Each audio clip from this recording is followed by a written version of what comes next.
Good. So, welcome to our concluding seminar of the 2024. And today we're pleased to have Calvin Chen from Imperial College London and now from National Taiwan University, who will present on quantum gravity and extremal black holes. Right. Thanks for the introduction. And thanks for the invitation to speak at the seminar, the last seminar of the year even. It's a great honor. Yeah, so as I said, well, maybe I haven't yet. I'm Calvin Chen. And yeah, currently a postdoc at National Taiwan University and used to be a PhD student at Imperial. And today I want to tell you a bit about, this is not working. Yeah, I want to tell you a bit about this paper that came out this summer in collaboration with Claudia Rham and Andrew Tolley. It's roughly, basically, it's been pointed out recently that certain extremal black holes seem to lead to a breakdown of effective field theory and an amplification of UV effects in that sense.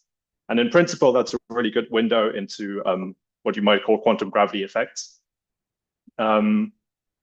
So I think it's I think it's an interesting setup to study, and I don't want to give too much away, but I think we also need to be slightly careful about how we think about them.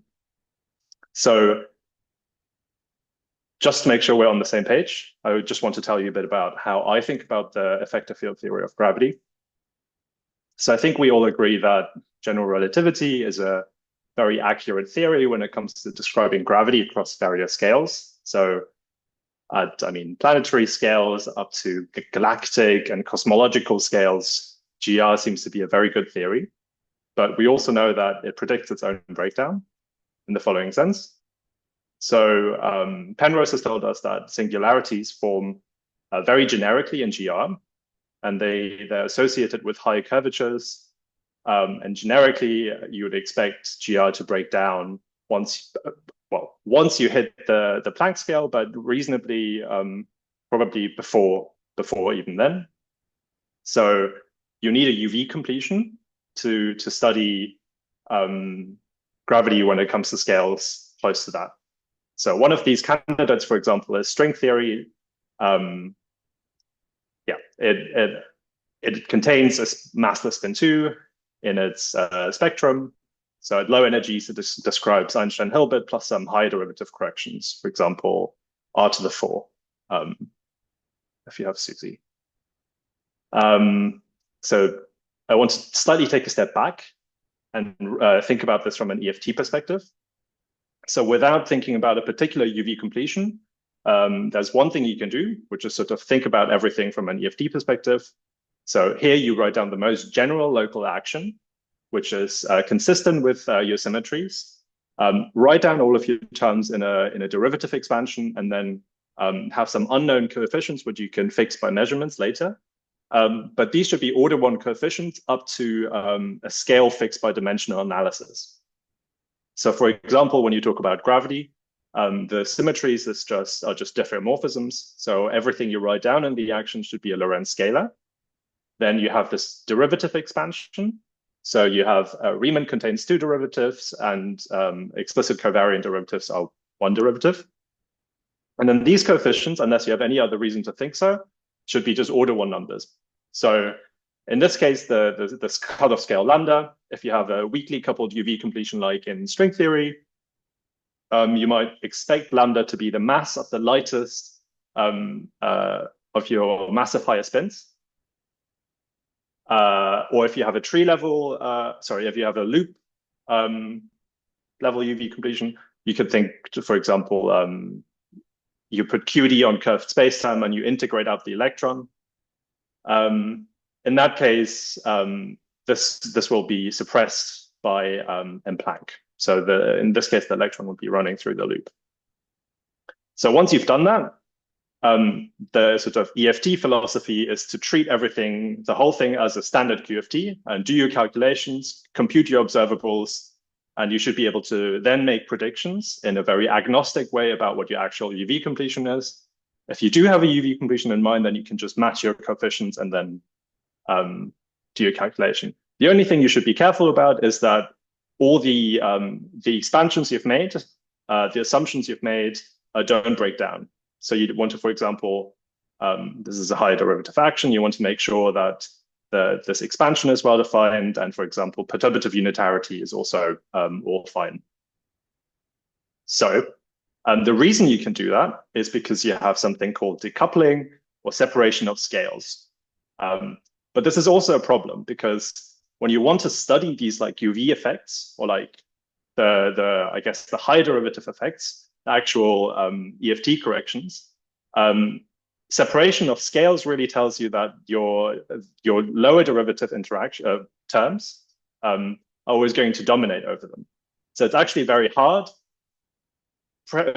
basically by design, to make many statements about the UV completion. So recently there's been, I mean, this I guess depends on what you call successful, a reasonably successful program of trying to find some constraints anyway. For example, the swampland uses some explicit completions within string theory to make some statements about what possible low energy effective field theories you can't have.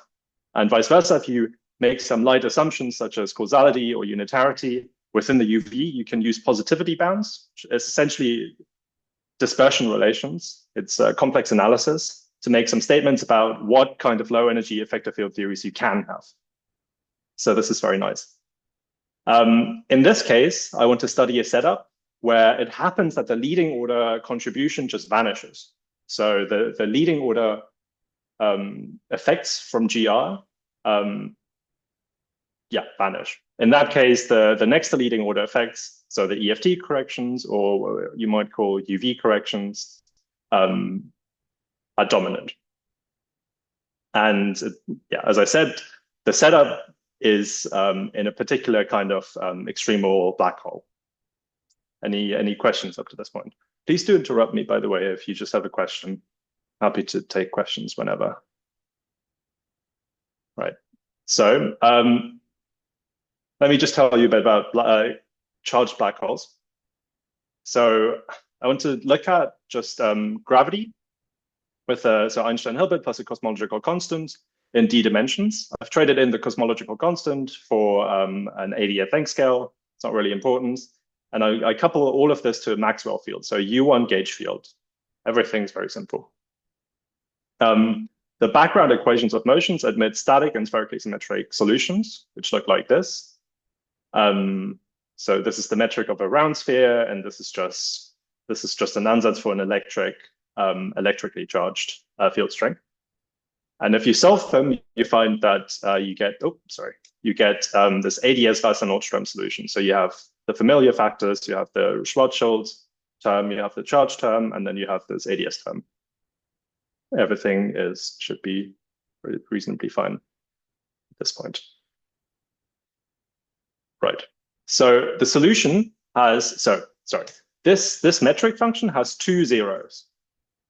So the zeros correspond, well, it has two real and positive zeros, and those correspond to the horizons of your solution. So in the asymptotically flat case, this is where the horizons are located. If you normalize M and Q like this. And in the case where this discriminant, where the square root vanishes, you have what's called the extremal limit. So where the two horizons degenerate to one. And they have slightly nice properties. So if you take, for example, you zoom in on this horizon, so you zoom in on rho, which is the distance away from the outer horizon. If you zoom in on rho being 0, so where the horizon is, you find that the metric takes this form. If you look more closely, this is ADS2 after rescaling T. And this is a sphere, and all of these are constant. So this is a direct product of ADS2 cross a sphere. This is the Robertson-Bertotti solution. And it turns out that there's a result that tells you that under reasonably mild assumptions, this is a generic thing. So if you give me an extremal black hole and you zoom in into the near horizon region, you always find some ADS2 factor with a sphere, roughly. Slightly more subtle than that sometimes. Right. Here's a picture of one, for example. So generically, these horizons have nice properties. So if you take, for example, the metric, and you ask what happens as you cross the horizon, or if you're at the horizon, everything's reasonably nice. It's smooth, so all of the derivatives are finite. And you might want to ask if this is a generic feature of extremal black holes. And it turns out that this is not true. So you can, a simple way to look at that is to think about the multi-black hole solutions.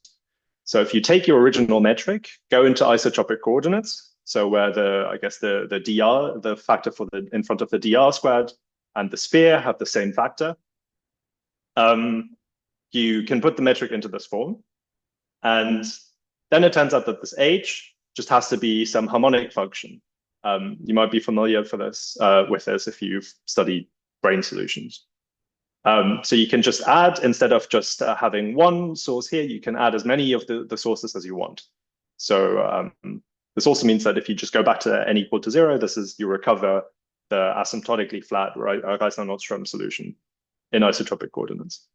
So as a comparison, you might then want to zoom in on the horizon of one of the black holes and see what that solution looks like. So if you take this to be x0 and sort of zoom in on that horizon, you get the following metric here. So at leading order in rho, so dropping further subleading terms, this is what it looks like. And once again, you see that you have some rho squared dt squared and then d rho squared over rho squared. This is precisely the ADS2 across the sphere again. But now you have some small deformations which are subleading in rho.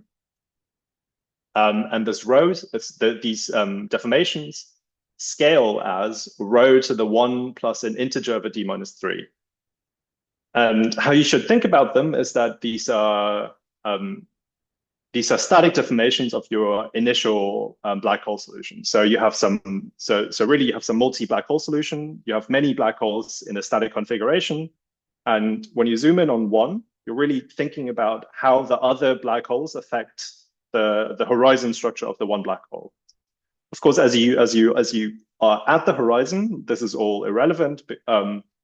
But as you go slightly further away from the horizon, you see the effects of the other black holes. And it kind of makes sense, right? The presence of the other black holes should do something, even though it's a static configuration.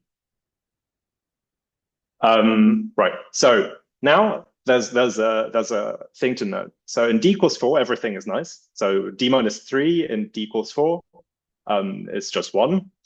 So rho to the 1 plus m is just an integer. So the horizon is once again smooth. So, if you hit derivatives on an integer, you hit integer power, you eventually hit 0, and then everything's fine. It's smooth.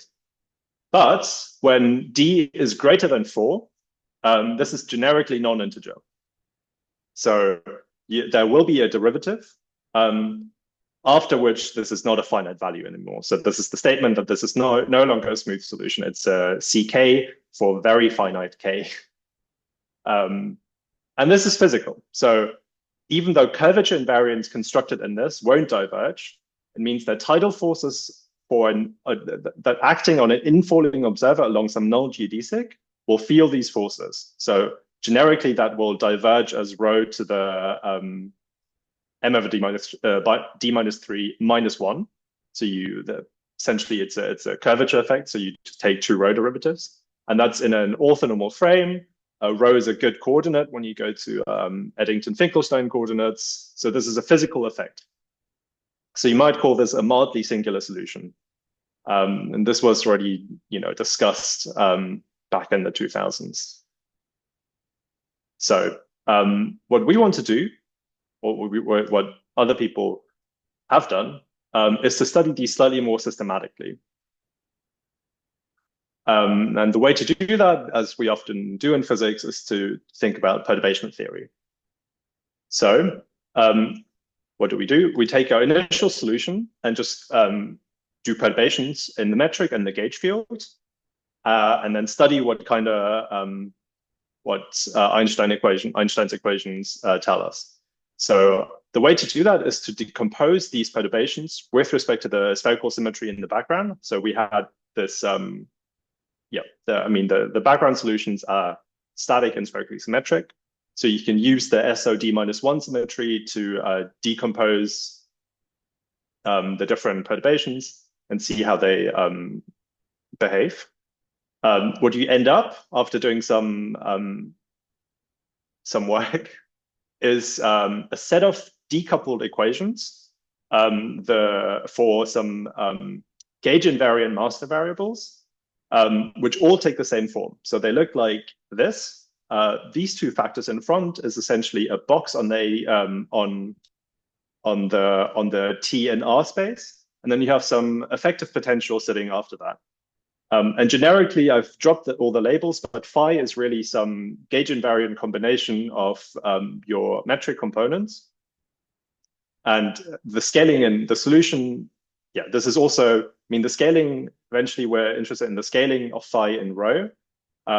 It turns out that the metric components, the metric perturbation components in an orthonormal frame also have the same scaling in the phi. So this is really what you're looking at. And generically, you also have some labels on phi, basically dependent on what representation you're sitting in the SOD-1. But again, this really only affects the functional form of what effective potential you have. Right. So this is just metric. This is just perturbation theory and gravity. So now what we want to do to study these like deformations to the near horizon more systematically is to restrict ourselves to stationary perturbations in the near horizon region. And this was first initiated in several papers by Horowitz, Kolonovsky, and Santos. And what I mean by stationary solutions is simply that the solutions that have essentially zero frequency. So these are ones where when you act on them with a V derivative, they just vanish. So let's do that. So you can write this perturbation equations in a slightly more suggestive form by expanding in the near horizon and in the extremal limits, but maybe not exactly taking the extremal limit yet. So this epsilon tells you how far away you are from extremality. So remember when the two horizons degenerate, when the outer inner horizon coincide, you have the extremal limit. And this beta is just a finite number. It's just a finite combination of some quantities. Which doesn't diverge in the extremal limit. So then your equation of motion, your perturbation equation, looks like this, where you have some rho squared, and then the dominant term in the near horizon, which scales linearly in rho, is subleading in the extremal limit. And then this is just the derivative of that. And then you star some combination, some rescaled, is the rescaled effective potential evaluated at the horizon. And I've very suggestively rewritten the sort of leading piece in the extremal limit as some effective mass. But you should, don't let that be of too much confusion for now. So then let's just take the extremal limit. So you set epsilon equal to 0. Then it's a very simple solution. There's the second derivatives come with 2 powers of rho. The first derivative comes with 1 power of rho, and then just the phi comes with no power of rho. So these are scaling solutions. And it's very easy to see. You can just plug the solution in and see what happens. What happens is it's a second order differential equation. So you have two branches of solutions. You have the gamma minus and the gamma plus as exponents. And the gamma minus plus look like this, which should also be very suggestive. But now what you do is, because you're looking at these as deformations in the near horizon region, you should look at a boundary condition at the horizon at rho equal to 0. And because gamma minus is always negative, it tells you that you should set C minus equal to 0, because you want finite, something finite at the horizon. And just as we had for these like multi-black hole solutions, you should really think of these as some tidally deformed solutions by some sources very, very far away. And you can make that more precise. You can construct them, but for this, we'll just concentrate on the near horizon. So This is slightly subtle. I've been slightly quick because it turns out that the extremal limit is slightly pathological, I guess.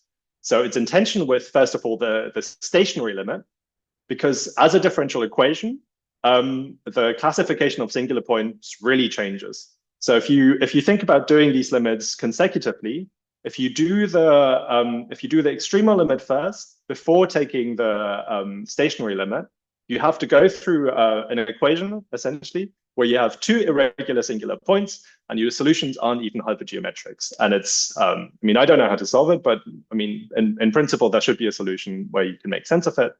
But it is also true that the dynamical perturbations, so the ones where you have non-zero finite frequency, behave very differently qualitatively from the scaling solutions we just found. So really, you should think of the solutions, the scaling solutions, the stationary deformations, as very highly non-generic, non-dynamical deformations of the background. So you should think of them as exploring the space of background solutions within a particular class within GR. The second thing is that the extremal limit is also in tension with a near horizon limit. And this is easy to see. So essentially, 1 over f shows up in the equations of motion.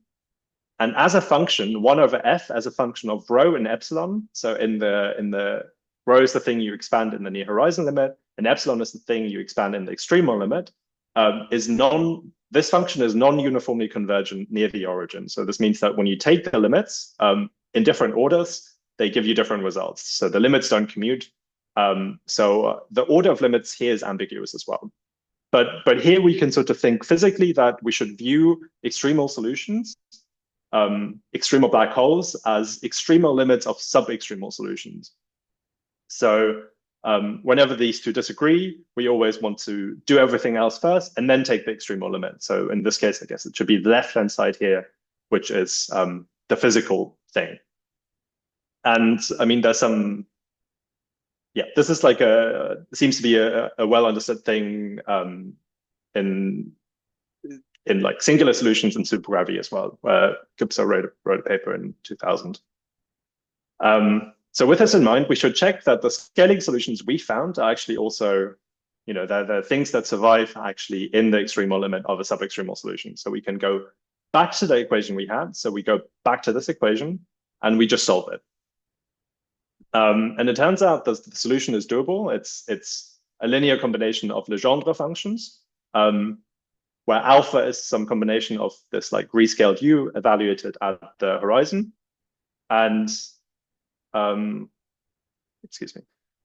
z is this function of rho and epsilon. And you see here, this is why this limit is, why the two limits are slightly incompatible. Intention is because you have an expansion in rho over epsilon. So yeah, expanding in one thing will be intentional with the other.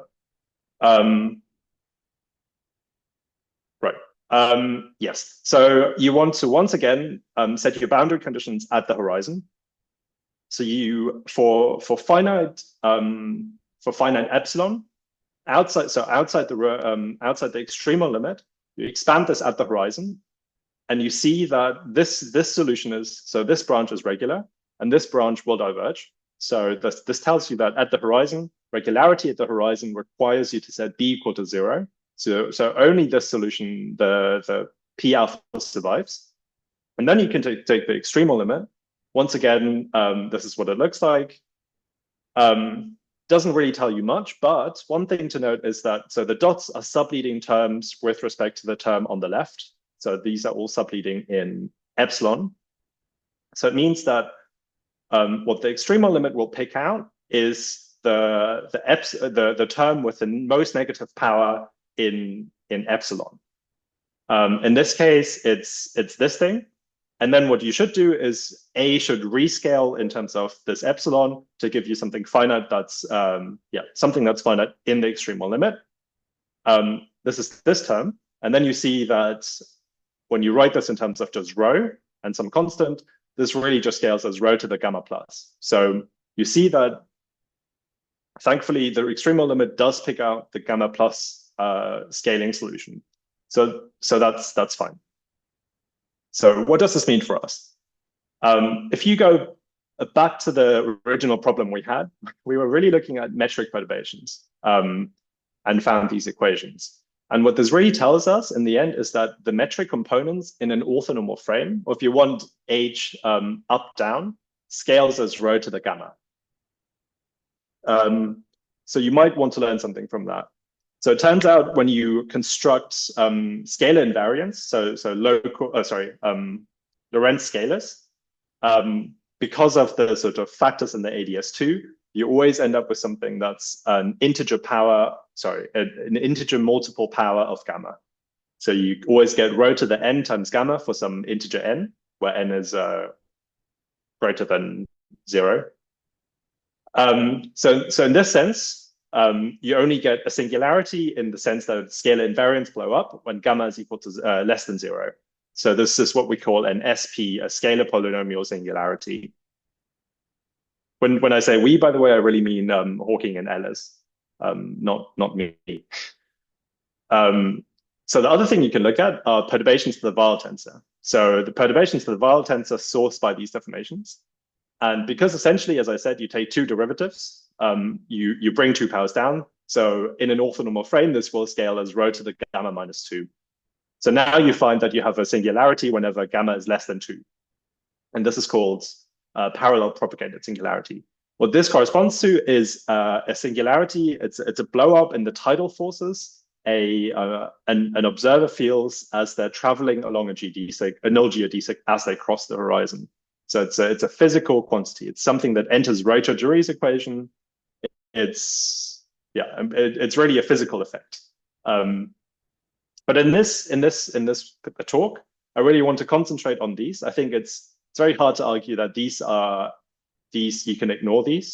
Whereas these, maybe you can take a perspective that they're an artifact of the geodesic approximation or some breakdown of wordline EFT. It's obviously still a physically relevant effect, but I think it's somehow safe to consider these SP singularities as well for now. Right, so I want to focus on these. And going back to the actual sort of gravitational perturbations in GR, you get the following situation. So I said that you can classify them by how they transform under the SOD minus 1 in the background. And it turns out that you can get, in total, you can get tensors, vectors, and scalars. And tensors, you can only have gravitational tensors. But for the vectors and the scalars, you can both have gravitational perturbations and purely electromagnetic perturbations. And generically, they'll mix. But you can identify them as electromagnetic or gravitational based on what happens in the decoupling limit. So as you take Planck to infinity and like gravity and the Maxwell sector decouple, one of them will always become the purely gravitational perturbations, and the others will stay as purely electromagnetic perturbations. And I'll call them electromagnetic and gravitational perturbations. Really, you should think of them as always coupled. So here the story is that for the tensors, vectors, and the electromagnetic scalars, these scaling dimensions, the scaling exponents gamma, are always positive definite. So there's nothing really interesting going on there. But when you look at the gravitational scalar modes, you find that they can become singular all the way down to gamma minus half under the following conditions. So if you have L less than t minus 3, they're singular for any RH over L. So any size of your black hole with an ADS. And if you have a fixed L that's larger than d minus 3, larger or equal to d minus 3, they can be singular, or gamma can be negative, provided you have a sufficiently large black hole. So here's a graph that shows you the most singular, the most negative, the smallest gamma for each dimension as you go up in the black hole size. So you see that the odd ones all go down to minus a half, and the other ones are slightly milder. Right. And if you, for example, fix d equal to 11, you can see that this is what the different harmonics look like. So yeah, I mean, you should concentrate on everything larger than to the right of this axis. But yeah, as you see, you get some negative behavior. Sigma is equal to 1 is the asymptotically flat case. And you see that, that's certainly negative. What can I say? An interesting thing about this plot, and this is what I think I promised at the beginning, is that these gammas cross the x-axis. So it means that they cross through 0. And this means that we should view them as marginal deformations. And what I mean by that is the following. So we've computed these scaling exponents within GR, and generically you'd expect some corrections, but obviously the corrections have to be subleading. But when they're exactly 0 in GR, it will turn out that the high derivative corrections that you can compute will be dominant. So this is the sign that I promised at the beginning. There's seemingly a breakdown of EFT or an amplification of the UV effects. So in particular for the gravitational scalar modes that I just told you about, you find a tower of marginal deformations. So if you fix an L, because L is integer, you can always find a size of a black hole for which this deformation with that particular L is marginal. So if you take the asymptotically flat case, where L goes to infinity, so where the left-hand side of this vanishes, for example, the marginal contribution is at L equal to d minus 3. And of course, you might want to say that generically we've done perturbation theory, and generically all of these modes will be excited. So it's difficult to think of initial data where you can only excite a particular L. It's a non-generic set of initial data. But you can either think of it as a sort of like a scattering problem where you pick out a particular thing and then look at what the consequences of that are. Or there's also an interesting case, which is the d equals 5 asymptotically flat case, which is non-linearly marginal. So in that case, L is equal to 2 is marginal. So as you can see here. And L equal to 1 and L equal to 0 are essentially gauge. So they're not dynamical. And all of the higher L modes are non-singular. So they're all positive. For those, gamma is always positive. So even when you excite all of the modes, this is still a non-linearly marginal deformation in that sense. So we would like to study what the EFT corrections to that are, which we shall. So as I said, generically, how you want to parameterize these EFTs is you take your Einstein Maxwell theory and you add some expansion of high derivative operators to it. And typically you truncate at a point and then do computations with that and try to be careful about the regime of validity of your expansion. So in our particular case, it turns out you can still look at static and spherically symmetric background solutions and their near horizon geometry. And it will turn out that when you consider deformations to them, they will still look the same way as before. So the metric perturbations in an orthonormal frame will look like rho to some power gamma, where gamma now looks like has a GR piece and EFT contributions. So in other words, whatever you might have expected some log contributions from the EFT, but it turns out that they all, the better way to understand them really is to think of them as all resumming into the exponent of this. And this is true because the near horizon geometry still remains ADS2 crossosphere. And you can check that explicitly. So I guess in an explicit example, if you take some series of like operators with some different dimensions, this EFT, perturbatively gamma EFT, will look like some linear combination of different contributions. So the interesting case is the marginal case when gamma GR vanishes, in which case the total gamma is just gamma EFT evaluated on the locus where gamma GR vanishes. So I've denoted that gamma hat and called that the marginal case. So this is sort of the interesting case we want to look at.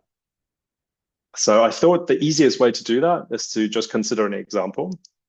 So just consider Einstein-Maxwell with the everything canonically normalized, with a phi to the with a f to the 4 correction in d equals 5. Once again, you can perturbatively in lambda, you can solve for static and spherically symmetric background solutions. And all that does is the metric has the same form. It's still static and spherically symmetric. That's not broken. But the metric function gets some corrections in terms of C over lambda squared. So this means that when you can compute your charge to mass ratio at the extremal limit, or when you look at your near horizon geometry, this will be slightly modified. So your near horizon geometry will have a slightly different ADS2 radius, but really this can all be done perturbatively, and all it changes there are the constants. So nothing substantial changes there. In particular, if you look at, again, perturbation equations, so when you take perturbations of these near horizon geometries, on top of the shifted background, the perturbation equations will still look like a box ADS with some, box in the T and R space with some shifted effective potential. And the box will now have corrections from this correction. So it's really the box with respect to A and B rather than F, as you had before. And then you have a shift in the effective potential and therefore also the effective mass. So from the effective mass, once again, gamma is essentially determined by that. You can compute gamma and find that for every harmonic, for every L, there's a marginal deformation which has this contribution, which has this gamma. So this is the scaling exponent where the GR contribution just vanishes.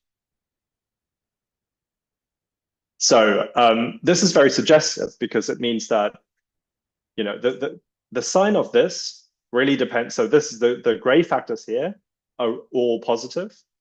And really, the sign of this completely is determined by the sign of your Wilson coefficient C. So it's a very qualitative statement. Whether or not you have a curvature singularity seems to depend on what your sign of C is. So you might wonder if there's a breakdown of effective field theory.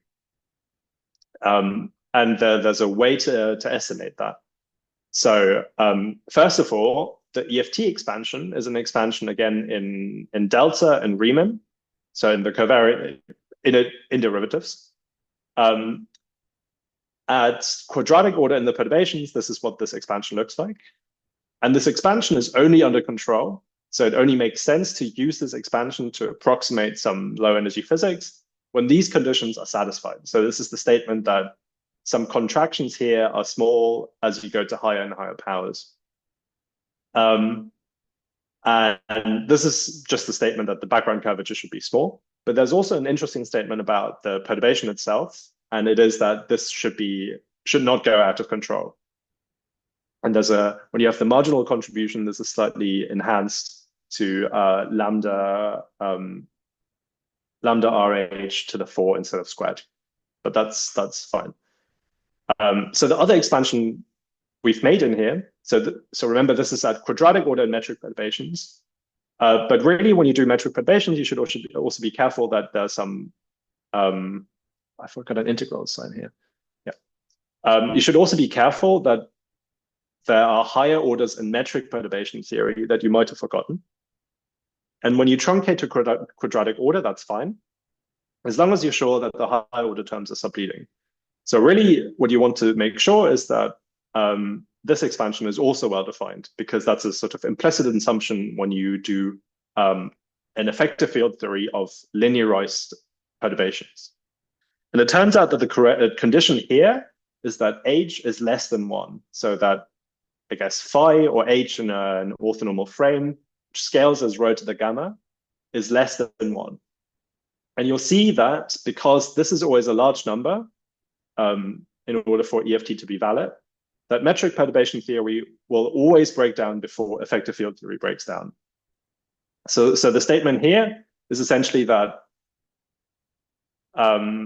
what you're finding is that what you're finding when you see that something is blowing up is really just a statement that your linearized perturbation theory metric is a metric is not valid. So you should go to higher order, or in other words, non-linear effects from Einstein's equations will kick in. And I think there's a nice way to see that, which is to think about a possible UV completion to this. So if it's really true that EFT is breaking down, you typically expect that when you have a partial UV completion, that the divergences or that the breakdown is somehow resolved by the details of your UV completion. So let's do that. So the theory I want to look at is, again, Einstein-Hilbert coupled to Maxwell, but now you have some dilaton term, a massive dilaton. So yeah, it's a scalar field with a mass, and it's coupled to the gauge field in a funny way. And the near horizon, so the full solutions to this are slightly horrible, and I don't know if they exist. But it's true that the near horizon geometry in the previous examples, so ADS2 across the sphere, is an exact background solution in this theory as well. At least when you do things perturbatively in alpha. When you then look for perturbation equations around that background, you find again the same equation of motion with a shifted mass. So that means that you have some correction in the scaling exponent. And then you can ask the same question. If you take the, I guess, decoupling limit, if you take just the GR value, the one where essentially alpha is equal to 0, and you ask for that to be 0, and see what the full scaling exponent looks like, this is what gamma hat looks like. And this is really interesting to look at. So why is that? So this theory I've written down is well behaved. So it has good UV behavior. It's a two-derivative theory, and it arises in supergravity. So it should be there shouldn't be anything wrong with that. It should be reasonably well behaved. But it turns out when you have large masses for this dilaton, the tree level effective action you can write down. So if you just integrate out phi, you generate a series of phi to the 2n terms in your effective action. So at leading order, this precisely reproduces your f to the 4 theory correction with these specific parameters. So c here is positive, and lambda is just the mass of the dilaton, which makes sense. It's the mass of the cutoff is just the mass of the particle you've integrated out. So in other words, this theory I've written down, this Einstein-Maxwell dilaton theory, is a partial UV completion of the EFT, as long as this condition that the masses are large is satisfied. But now when you look at this marginal exponent I've derived, this one, and expand that in 1 over m RH, you find that it is manifestly negative at leading order. And this is exactly what you reproduce in EFT. That's not a surprise. But now because you fixed C to be positive, you see that gamma has to be negative. So what you see is that the singularity you might have used to argue that the EFT had broken down is already present in the UV. So in fact, the EFT is somehow doing a very good job at capturing the features of the UV theory. It captures well the feature in the UV theory that somehow linear metric perturbation theory breaks down. Sorry, I see a question. Yes. Yes, sure. So, well, you say that, well, the two-derivative theory and definitely supergravity, but I mean, the Penrose theorem is actually quite resilient to the actual details of the theory. In a sense, you don't need, so the Penrose theorem, you don't need actually the Einstein-Hilbert action it's quite resilient to different kinds of modifications. I think one of the Yeah. most important assumptions is on the matter that you need dominant or strong energy condition. I can't remember now, but otherwise it should be very vastly applicable. So since you are formally taking the UV of this form, you sort of expect to get singularities there. So Yeah. um, I'm a But bit. but I'm talking about something slightly sinister, no? I'm talking about it's not a singularity in the sense that it's a singularity at the somehow inside the black hole. This is really a singularity that you see at the horizon of the black hole. So Hmm. it's a singularity. So so what I'm doing is I'm taking a background solution which is perfectly valid in GR, so without any higher derivative corrections.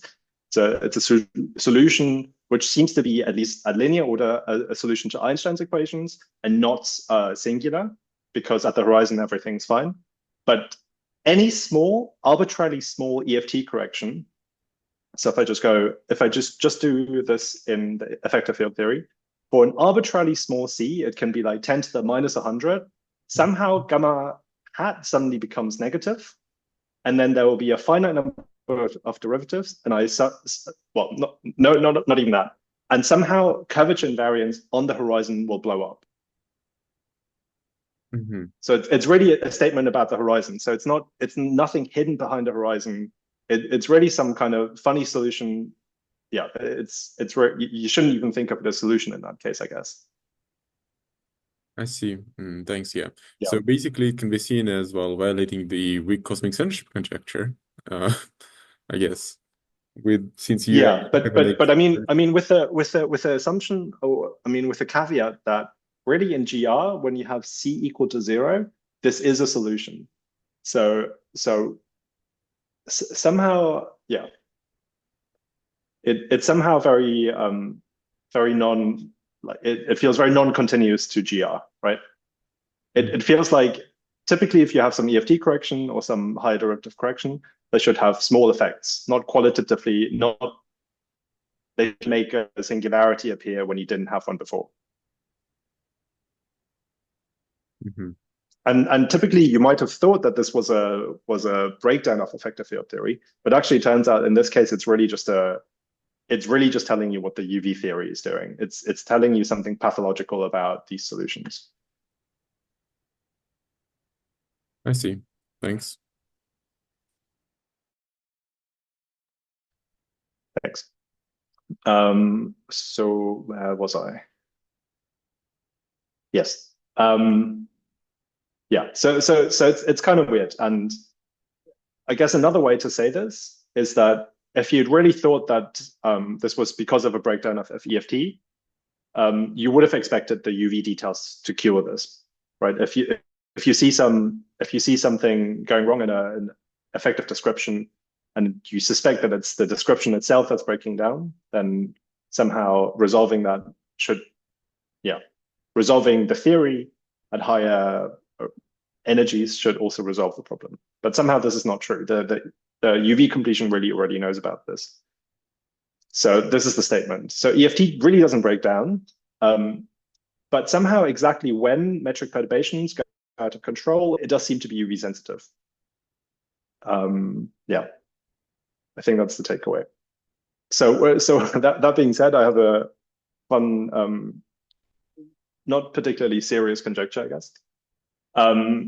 So if you consider the 4 derivative corrections in d equal to 5, so these are all of them, it turns out you can write down 4 field redefinition invariant combinations, and they're C3, so this term, Riemann squared, Riemann contracted with 2 Fs in the sort of most obvious way.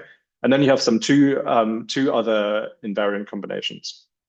And once again, you can do everything perturbatively in the EFT, and the near horizon geometry is still an exact solution to this. And you can find that the perturbation equations on top of this have some shifted effective masses, which give you some scaling exponents.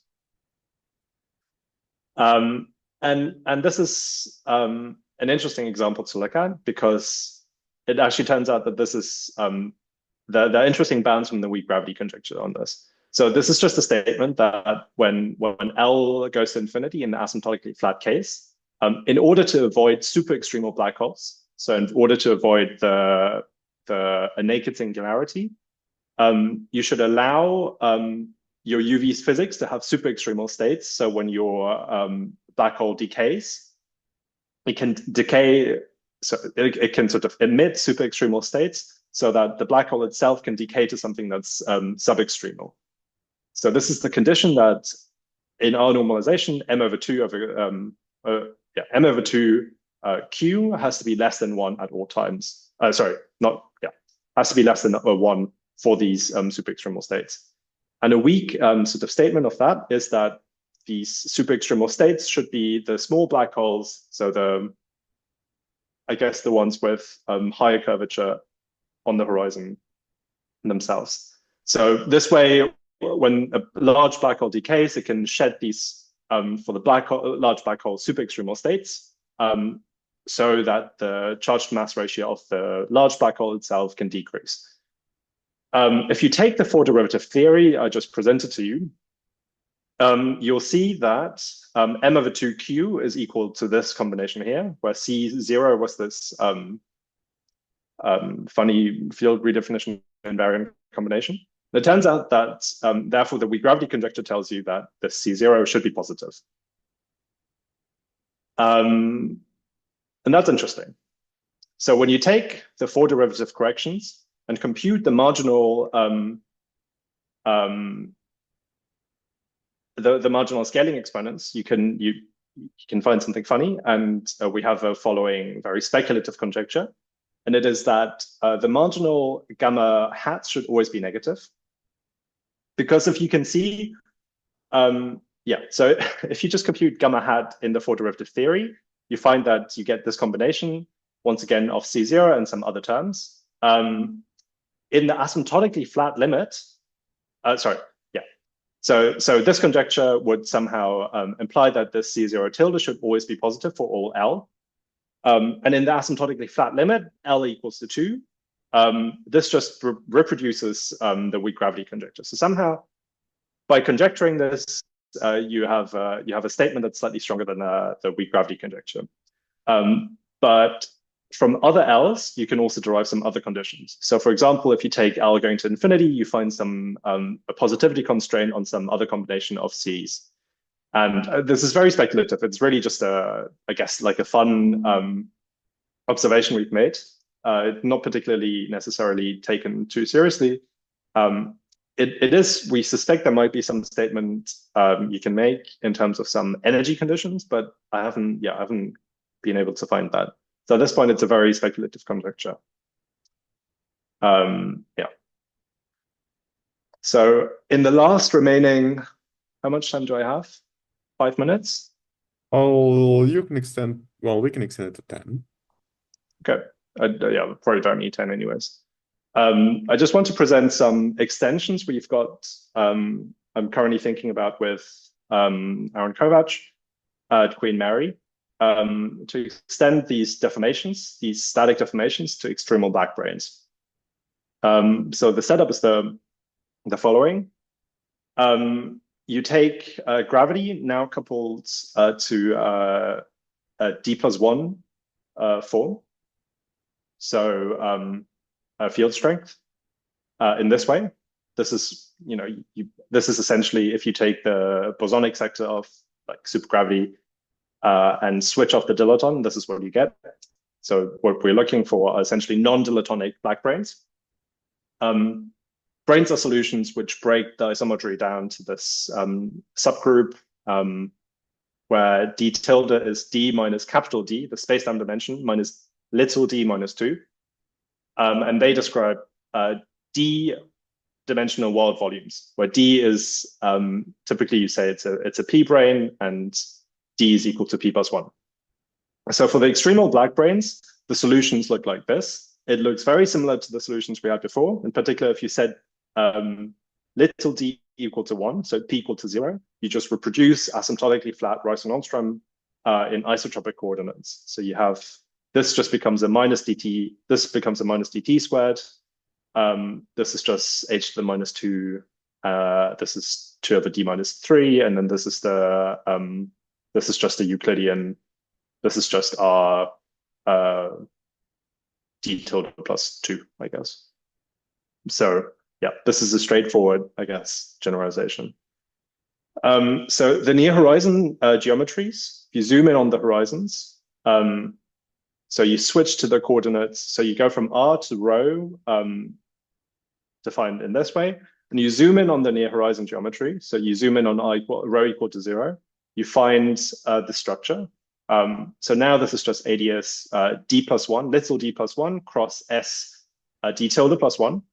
So remember, d tilde is d capital D minus little d minus 2.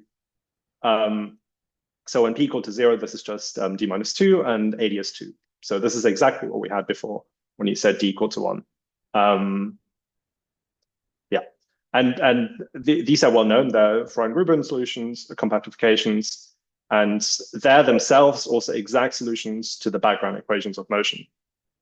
And just a little note as well. In this case, the radial coordinate rho, so these coordinates are not regular. And before you were able to go into Eddington-Finkelstein coordinates to make it regular, but now it's slightly complicated. You have to go to, you have to use a Gaussian null coordinate construction essentially adapted to the null horizon. But again, you find that the regular sort of radial coordinate that behaves well as you cross the horizon is something that's linearly related to rho, and then some horrible function of the transverse direction, of the other world volume parallel directions. So now the thing to do is to once again look at perturbation equations.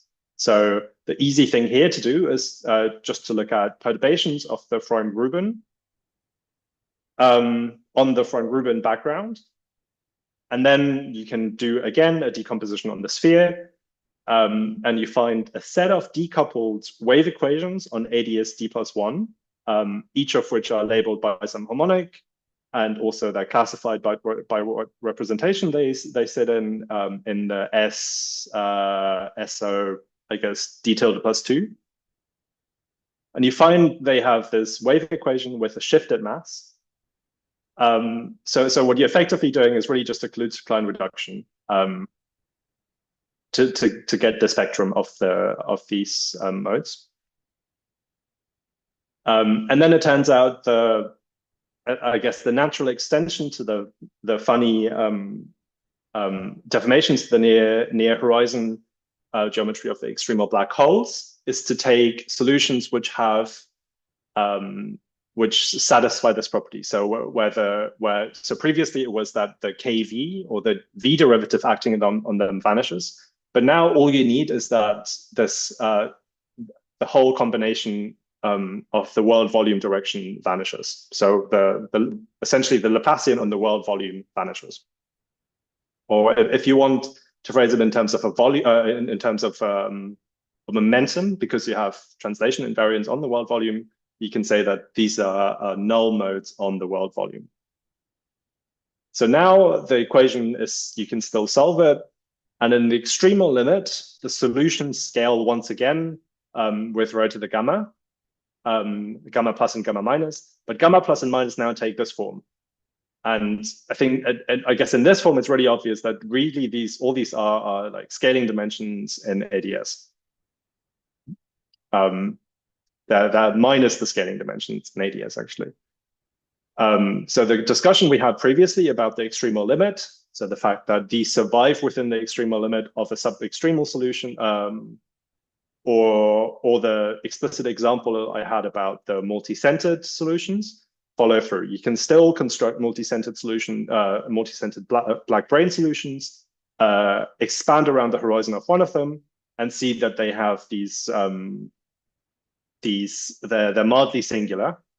But when you consider these more general deformations, you can also find solutions, I guess, where the gamma is actually negative. And in the case of these multi-black brane solutions, I should have put a reference there. This is reasonably well known already. And then you can do the same thing. I didn't write these down here, but you can do the KK reduction you find that the tensor modes, the electromagnetic vector modes, and the electromagnetic scalar modes are positive definite, have positive definite gamma. So they're not interesting when it comes to the scalar polynomial singularities. But the gravitational vector and scalar modes can be singular, again, all the way down to gamma equal to minus d/2. And once again, this also means that they have solutions where they sort of slightly pass through where they become marginal. Yeah, so I think this is all I wanted to say.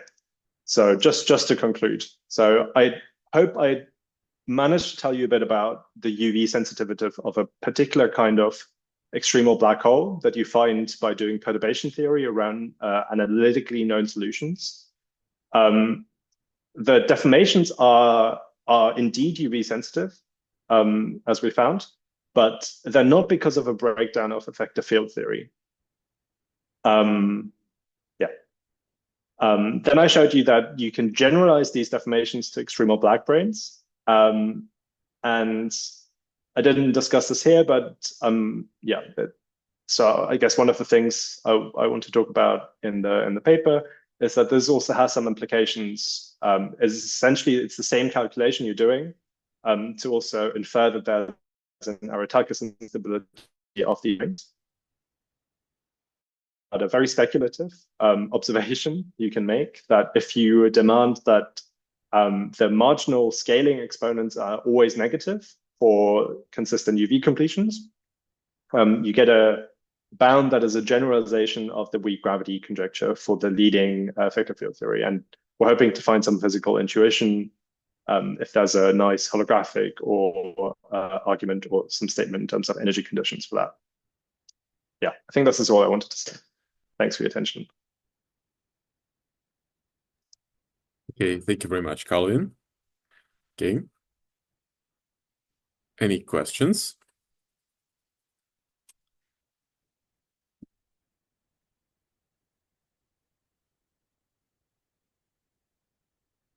Good. So I'll start with a question on so can you emphasize again what happens if we assume black branes instead of black holes? So I mean, so far you've explained that the behavior is essentially similar. Yeah, I think so. It's so far I've only managed to I've computed the effective masses, and I mean all I can tell you is that they lead to some of the gammas being negative. But really, once they're negative, it doesn't really matter what value they take. Because once they're negative, they give you a singularity, and I don't think there's a distinction to be made between whether it's a singularity that goes like rho to the -1 or -2. But in principle, can go down to like more negative gamma because of the other world volume directions. I see. Thanks. Yeah. Yeah. And I guess one thing to say is that these so the effective masses, when you do the KK reduction, they give you the scaling dimensions. So these are really just minus the scaling dimensions, and they really tell you something about how dynamical perturbations behave near the horizon, and that really tells you something about the arbitrarily sensibility. So this paper that I guess sort of referenced here does this for a scalar toy model and for these extremal non-dilatonic black branes. But that's in some sense just a toy model. So having computed the actual gravitational perturbations then shows you that this is really an instability you can see for these black branes as well. Thanks. I see that Dmitry has a question.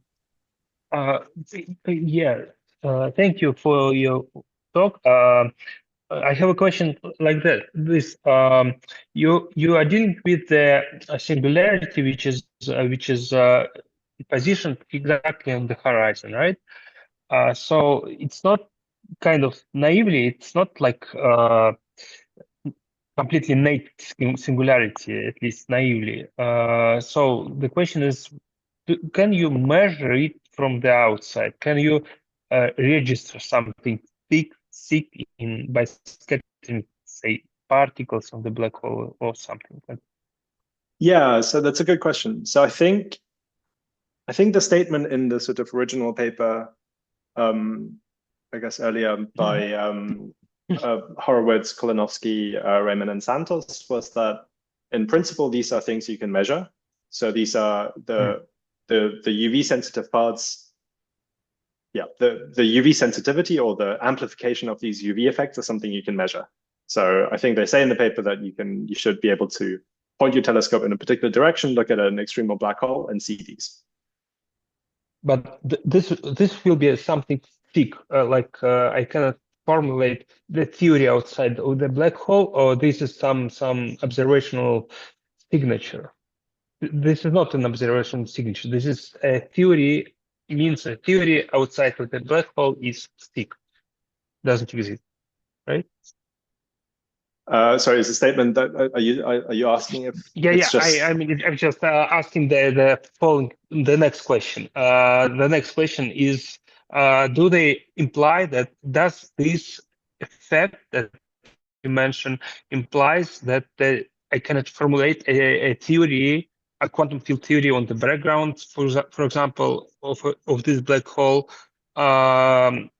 in a complete way, in a I non-paradoxical think it's way, even, right? yeah, I think it's not even that. It's just because you know that it's the linearized description, and so it's metric perturbation theory which is breaking down. So it's the fact that you solving this at linear order in metric perturbations. This is breaking down, so it really tells you that you have to think about non-linear. You have to find the non-linear completion to these solutions to even think about them. So it's an artifact of that. It's not even that when you put a quantum field theory on it that something goes wrong. It's really the solution. There's something wrong with the solution itself, really. Okay, thank you. Yeah. Thank you. So yeah, you should really think about the non-linear completion if you really want to think about these solutions. Okay, thank you. Thanks, Calvin. I have a question about, well, the type of the Cubic singularities you have, because usually they are accompanied by some milder pathologies. So, for example, they can contribute to different chronological pathologies, like, closed time like curves, or just or to some singularities with the ergosphere, ergosurface, or it can be like conical singularities. So have you considered these consequences? No, I haven't really thought about that, because I think I've just taken them as a signal that I guess there's something going wrong, but I haven't really thought about what they might lead to. Although I guess one thing to note is that, no, I haven't really thought about it. I see. Thanks. So just to summarize, because there were a couple of points that I didn't quite understand. So what's the consequence that while the metric perturbations in NFT break down while the EFT is still valid? So is it so what kind of conclusion do we make from it? So does it mean that the UV completion is also invalid and we should look for a different UV completion, or No, so I think this is what I was trying to say with the sort of UV completion example. So it's really a sign that there's nothing wrong with the EFT, but also just from the perspective. So if you just go back to the from the perspective of this partial UV complete theory, if you just looked at this theory and you calculated these scaling exponents for these deformations, all you would conclude is that your metric perturbation theory is breaking down. That's the only thing that can break down here, right? You're not, when you look at this theory, you're not thinking that maybe there's some UV completion that's saving this. No, when you see that these things blow up in a particular way, all it tells you is that you need to look at higher orders in metric perturbation theory. So that's really, it's not a mistake with the UV theory. It's not a mistake with not even with the EFT expansion. It's really just linearized gravity breaks down. You need to look at non-linear effects. So it's not, and that's not a very physical effect, right? It's just a problem with your description of the problem. I see. Thanks. Thank you, Calvin. Thanks for the questions. Okay, so any more I think it's questions? just us now. Sure. Okay, going once, going twice. Sorted. Okay. Well, Amazing. thanks a lot, Calvin. Thanks a lot for Thanks a lot for having me. coming with us. Yes. So the video recording will be uploaded on YouTube, and if possible, can you send us the slides? Yeah, I can do that. Sounds good. Perfect. Okay. Good luck. Merry Christmas and All right, Happy New Year. thanks. Yeah, to you too. Thanks. See you then. Bye. Okay, see you. Bye.